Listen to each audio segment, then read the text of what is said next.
Let's be honest. There's nothing more frustrating than opening your fridge on a scorching hot day and finding zero ice, not a cube, not a sliver, just a hollow bin and a dead machine pretending it's still on the job. Most people panic, grab the phone, and call for a repair guy who charges more than the fridge is worth. But here's the thing. A huge percentage of ice maker issues can be fixed in 5 minutes. No tools, no tech, no stress. At Frugal Choice, we don't call service. We outsmart the problem. Here are the first 3 ice maker failures you can probably fix yourself right now. Problem number 1, the jammed bay alarm, LG models. Got an LG fridge? Check this first. Most LG ice makers use a simple metal arm, called a bay alarm, to detect when the bin is full. When the ice level drops, the arm lowers. When it's full, it raises back up and shuts the whole thing down. But here's the catch. If even a single ice cube gets lodged under that arm, it can block the movement, tricking the system into thinking your bin is full, even when it's bone dry. Fix. Take the ice bin out. Look for any rogue cubes stuck near the arm. Clear the blockage. Slide the bin back in. Done. It's like removing a rock from your shoe. Small thing, big relief.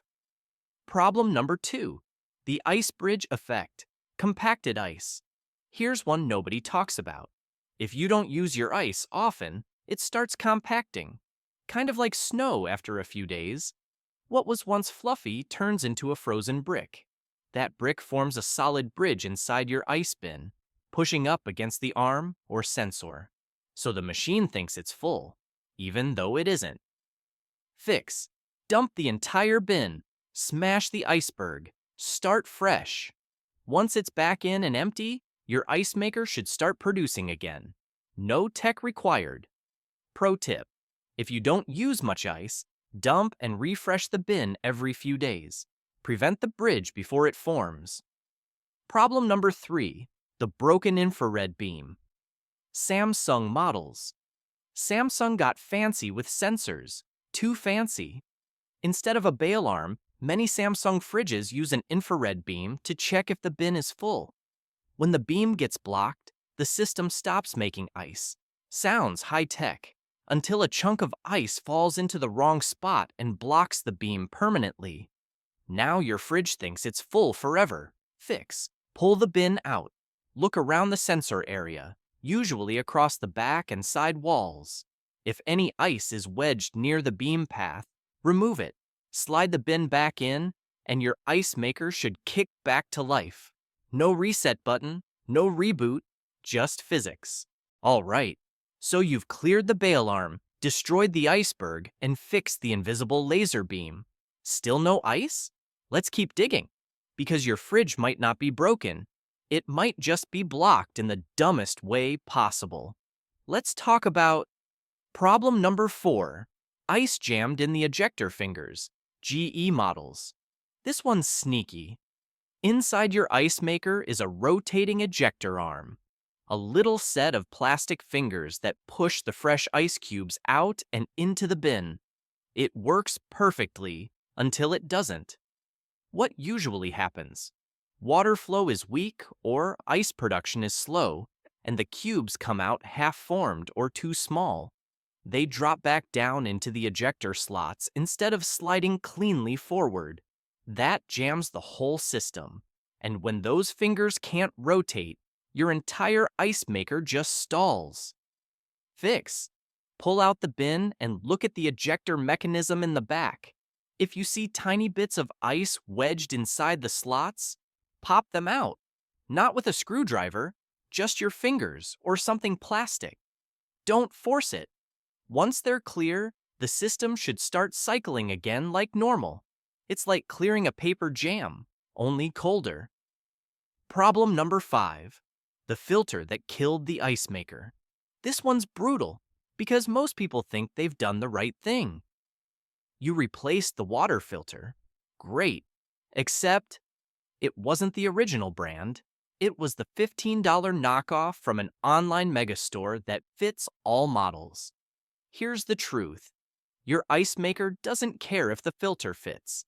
It cares how fast water flows through it. Most ice makers work on a timer. Valve opens for X seconds. If your filter slows the flow rate, even just a little, you'll get undersized cubes, half fills, or no ice at all. And cheap filters? They mess with that rate constantly. Manufacturers like Samsung and LG even warn you. Use third-party filters at your own risk. Fix. If you're getting water at the door but no ice, try swapping back to the original OEM filter. Yes, it's more expensive, but it's designed to work with your system's exact specs. Think of it like putting diesel in a gas engine. Just because it fits doesn't mean it works. Problem number 6.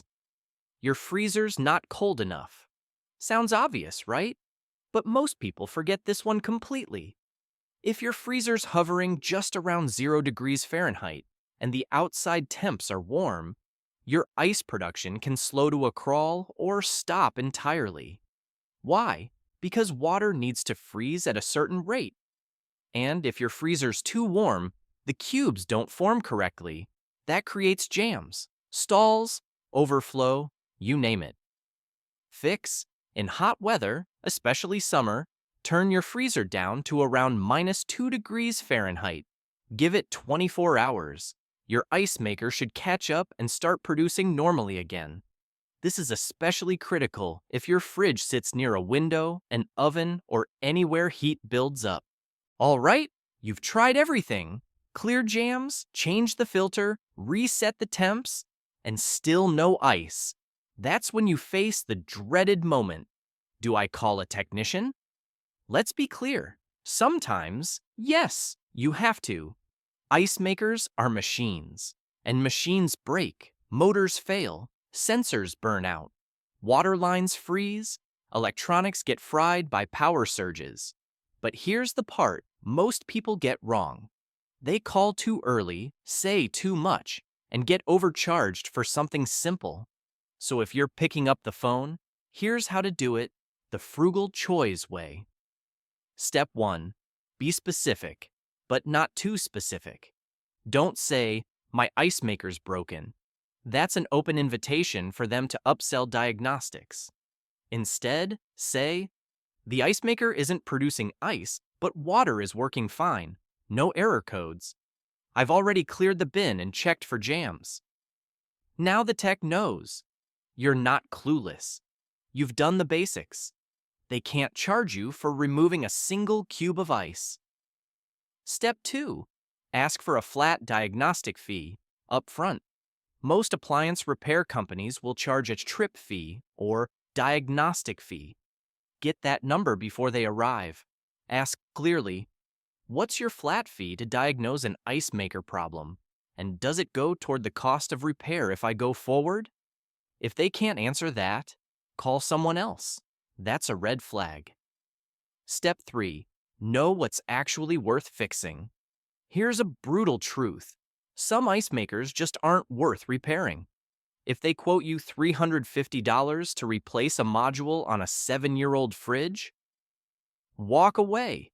You can buy a new standalone countertop ice maker for less, and it'll work better. Repairs that are usually worth it. Frozen water line, faulty sensor or arm, minor circuit board replacement under $200, stuck motor, or ejector jam. Repairs that are not worth it. Full ice maker replacement on older Samsung-LG, wiring harness issues, intermittent power failures, anything that starts with, we're gonna have to order a control board from Korea. Step 4, don't be afraid to walk away. If the quote feels shady, bloated, or overly vague, politely decline. Thanks for the estimate. I'll need time to consider my options. No guilt, no pressure. It's your kitchen, your call, your money. Final thoughts. Ice makers are one of the most complained about components in modern fridges, and for good reason. They're over-engineered, under-tested, and often treated like luxury features when they should just make ice. But the truth is, most of their problems aren't technical. They're mechanical, simple, fixable. And if you follow the steps in this video, you'll avoid 90% of the frustration people deal with. So, before you call that 150 an hour tech, check the bail arm, clear the jam, ditch the off-brand filter, and crank the temp. And if none of that works, at least now you'll know how to make the right call and how to avoid getting crushed by a repair bill colder than your freezer. Thanks for watching Frugal Choice. Smash that like button if your ice maker has ever ghosted you. Subscribe for more brutally honest appliance advice. And drop your worst fridge fail in the comments. We know you've got one. Stay smart, stay chill, and never let your fridge make you sweat.